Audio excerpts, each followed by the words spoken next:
மறந்து விட்டீர்களா? ஒரு இடம் கூட உங்களுக்கு நாடாளுமன்றத்தில் கிடைக்கல. 2014 நாடாளுமன்ற தேர்தலில் ஒரு இடம் கூட திமுக கிடைக்கல. எங்களை பத்தி பேசுவதற்கு உங்களுக்கு தகுதி இல்ல.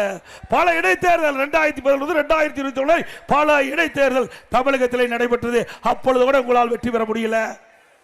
உள்ளாட்சி தேர்தல் வெற்றி பெற முடியல. கூட்டுறவு சங்க தேர்தல் 98% தமிழகத்தில் வெற்றி பெற்று நாங்க வலிமையாக அமைத்தோம். 10 ஆண்டு காலம் வனவாசம் போன கட்சி எங்களை பற்றி விமர்சனம் செய்வதற்கு அருகதை இருக்குதா? ஏதோ ஒரு 5 ஆண்டு காலம் தப்பி தவறி உங்களுக்கு ஒரு வாய்ப்பு கிடைச்சிட்டு இதை பயன்படுத்தி ஒரு நல்ல ஆட்சி கொடுப்பான்னு மக்கள் எதிர்பார்த்து தான் உங்களுக்கு வாக்களிச்சாங்க.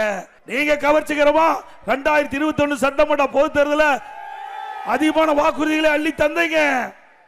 525 அறிவிப்புகள் திராவிட முன்னேற்ற கழக தேர்தல் அறிக்கையில் இடம்பெற்றது 2021 அன்று.